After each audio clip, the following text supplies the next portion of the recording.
नमस्कार साथियों, मेरा नाम विनय जैन है और मैं आप सभी लोगों का विजिल आईएएस डिजिटल प्लेटफॉर्म पर स्वागत करता हूँ।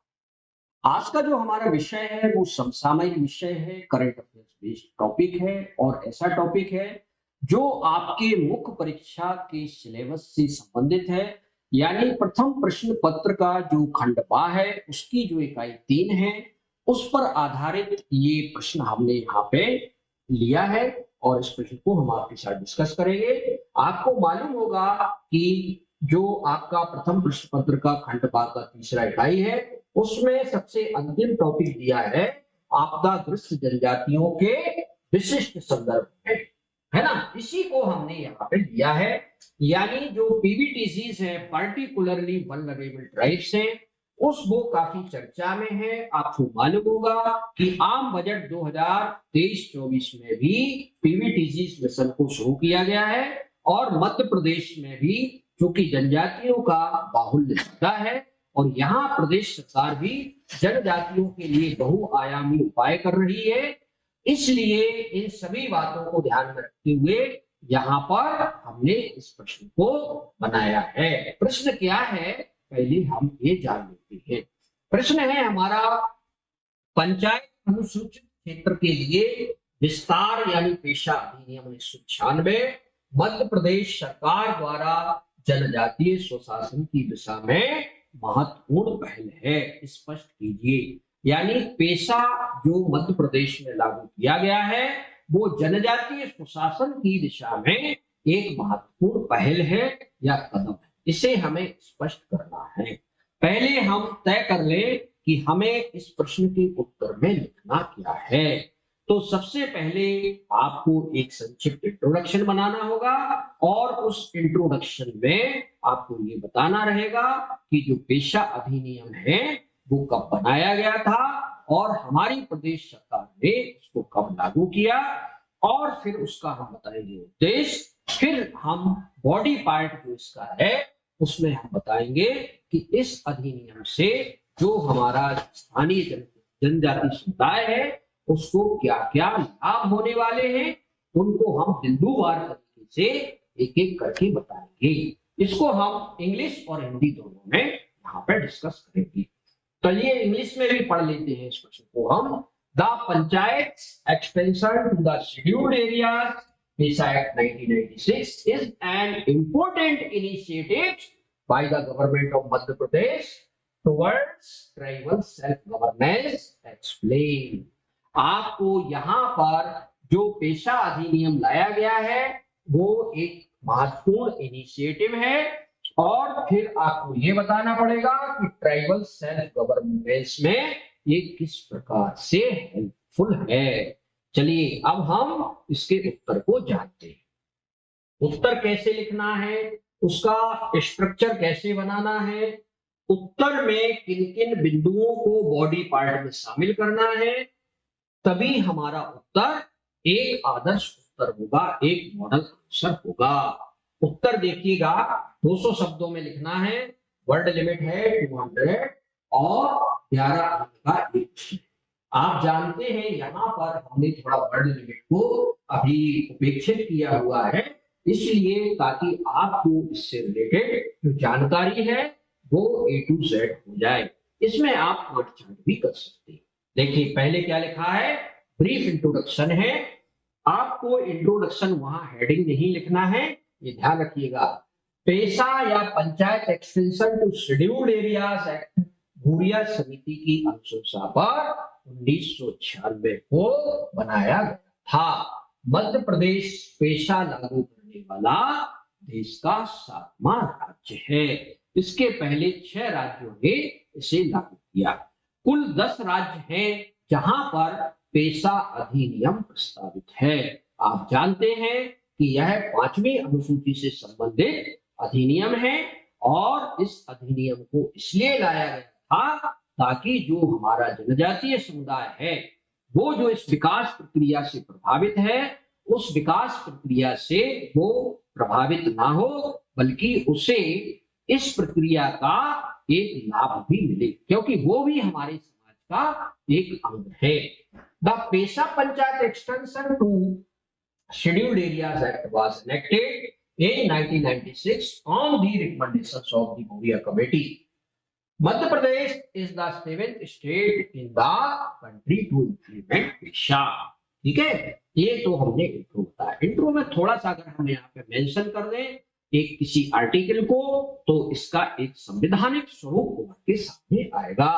संविधान के अनुच्छेद 243 एम के प्रावधानों के अनुसार संसद अनुसूचित और जनजातीय क्षेत्रों में अपने प्रावधानों का विस्तार करने वाले कानून पारित कर सकती है।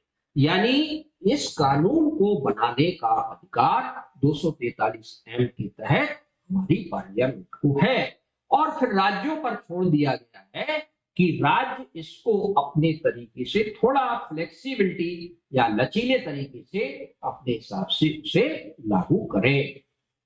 तो यहाँ पर अगर आपने आर्टिकल का भी मेंशन आर्टिकल कर दिया तो दी बेस्ट, इसी को अंग्रेजी में यहाँ पे लिखा हुआ है।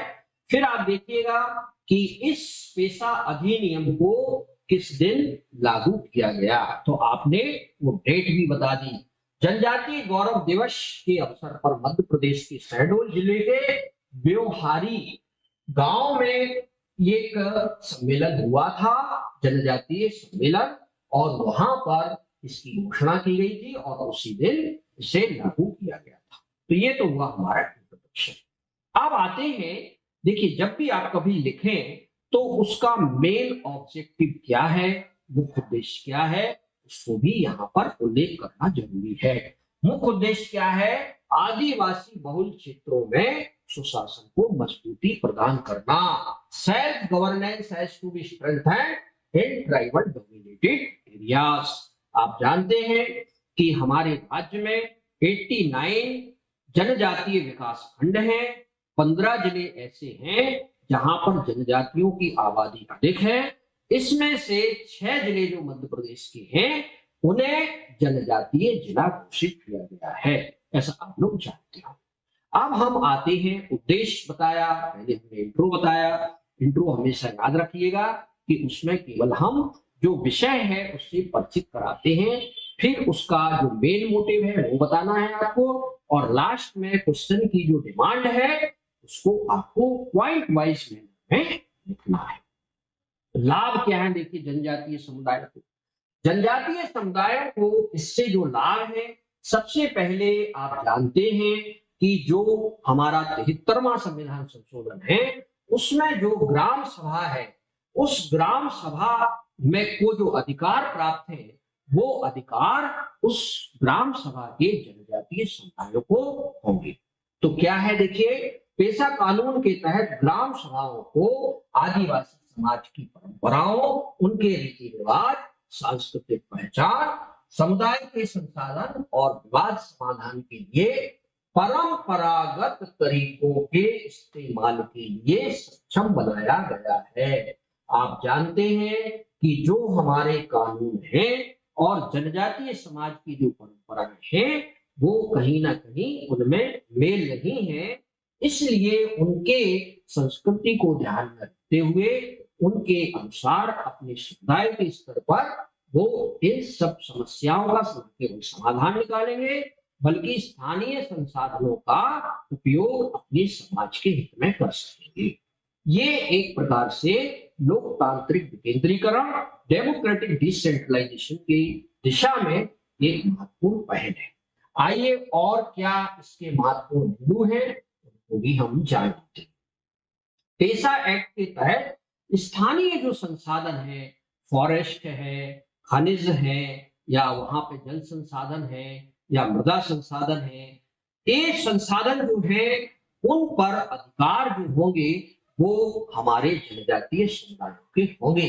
आपको मालूम होगा कि तमाम सारे कानून बना करके धीरे धीरे जनजातीय समुदायों को उनके संसाधनों से वंचित किया गया है, परंतु इस कानून के लागू होने से अब ऐसा नहीं होगा। जैसे उन्हें जमीन पर अधिकार होगा अपना, जो खनिज संपदा है यानी जो वहां पर मिनरल रिसोर्स है उस पर, लघु वन उपज यानी जो माइनर फॉरेस्ट प्रोड्यूस है जैसे तेंदुपत्ता है, जड़ी बूटियां हैं, इन सब पर उन्हें अधिकार होगा, उनके अधिकारों को वहां पर प्रोटेक्शन दिया जाएगा। इससे निश्चित तौर पर आप जानिएगा कि इनके जीवन स्तर में सुधार होगा। अब आता है अगला पॉइंट। पेशा एक्ट लागू होने के बाद जो सामुदायिक वन प्रबंधन समिति है, उसमें आपको मालूम होगा उसका गठन भी किसके द्वारा किया जाएगा? ग्राम सभा के द्वारा किया जाएगा। और ग्राम सभा के द्वारा जो गठन किया जाएगा उसमें जनजातीय समुदायों के अधिकार होंगे। तो ये आपका अगला पॉइंट है। यानी वो इसके लिए प्लान भी बना सकेंगे और उसको अपने तरीके से लागू भी कर सकेंगे। अब हम बात करते हैं अगले पॉइंट की। अगला पॉइंट आपको क्या लिखना चाहिए कि गांव की जो जमीन है, वन क्षेत्र है, उससे संबंधित जो रिकॉर्ड्स हैं या अभिलेख हैं, उसके लिए चूंकि ग्राम सभा को अधिकृत किया गया है, इसलिए जनजातीय समुदाय के जो लोग हैं उनको इधर उधर भटकना नहीं पड़ेगा। आसानी से वो अभिलेख उन्हें ग्राम सभा के स्तर पर पटवारी और जो वहां पर बीट गार्ड होते हैं उनके द्वारा मिल जाएगा। अगला पॉइंट, लोगों को रिकॉर्ड लेने के लिए बार बार तहसीलों के चक्कर नहीं लगाने पड़ेंगे, क्योंकि जो तहसील मुख्यालय होता है वो उनके गांव से काफी दूर होता है, इसलिए उनका काम भी छूटता है, कहीं ना कहीं वो परेशान भी होते हैं। अगला पॉइंट है, स्वराज अभिलेखों में कोई गलती अगर पाई जाती है, राजस्व अभिलेखों में सॉरी, तो उसका संशोधन भी वो ग्राम सभा के स्तर पर कर सकती है। ओके, अधिसूचित क्षेत्रों में बिना ग्राम सभा की सहमति के वहां पर किसी भी व्यक्ति की गांव की जो जमीन है उसको एक्वायर या अधिकृत नहीं किया जाएगा। वो तभी अधिकृत की जाएगी जब उस पर ग्राम सभा की सहमति हो। इस प्रकार से आपने देखा है भू अधिग्रहण के राइट भी उनके पास है। गैर जनजातीय जो व्यक्ति हैं वो आपको मालूम होगा जनजातीय क्षेत्रों में बस करके उनका एक्सप्लॉयटेशन करते हैं, शोषण करते हैं, इसलिए उनसे सुरक्षा प्रदान करने के लिए यहाँ पर उन्हें ये अधिकार दिया गया है कि अगर कोई उन्हें बरगला करके किसी भी तरह से उनकी जमीन का पर कब्जा कर लेता है तो ऐसे व्यक्ति को बेदखल कर दिया जाएगा। तो ये हुआ हमारा अगला पॉइंट। नेक्स्ट है, ग्राम सभा को कब्जा किए जाने या खरीदारी की बात पता चलती है तो वह उस भूमि का कब्जा फिर से उस जनजाति व्यक्ति को प्रदान करेगा। अनुसूचित क्षेत्रों में ग्राम सभा की अनुशंसा के बिना खनिजों का दोहन नहीं किया जाएगा, उत्खनन नहीं किया जाएगा, माइनिंग नहीं की जाएगी और ना ही नीलामी की जाएगी। जब ग्राम सभा अनुमति देगी तभी ऐसा होगा। खनिज पट्टों की स्वीकृति में अनुसूचित जनजाति की सहकारी समितियों महिला आवेदकों और पुरुष आवेदकों को अपनी अपनी श्रेणी में प्राथमिकता दी जाएगी। यानी सहकारिता जो विभाग है, सहकारी समितियां हैं, उनमें भी उनको अधिकार होंगे। कुल मिलाकर के अगर हम देखें तो जो जनजातीय समुदाय है कानूनी तौर पर उसको 73वें संविधान संशोधन के अंतर्गत पहले से कहीं ज्यादा राइट होंगे। इसके अंतर्गत पेशा अधिनियम के तहत लास्ट में हम इस प्रश्न को कंक्लूड करेंगे। कंक्लूजन में हम ये बताएंगे कि संक्षेप में प्रदेश सरकार का यह कदम लोकतांत्रिक विकेंद्रीकरण की प्रक्रिया में की दृष्टि से महत्वपूर्ण है। In short, this step of the state government is important from the point of view of the process of democratic decentralization. That's all, sir. यानी आपका उत्तर यहाँ पर पूर्ण हो जाता है। इसमें आपने इंट्रो लिखा, ऑब्जेक्टिव लिखा, उसके जो बॉडी पार्ट है उसमें तमाम बिंदुओं का आपने उल्लेख किया और ये बताने का प्रयास किया कि कैसे पेशा एक्ट जनजातीय समुदाय को सशक्त करेगा और लास्ट में उसका कंक्लूजन जो है वो अच्छे शब्दों के साथ आपको करना है। इसी प्रकार हम अगला प्रश्न आपसे कल डिस्कस करेंगे। कल का जो हमारा प्रश्न है उसको आप सुन लीजिएगा।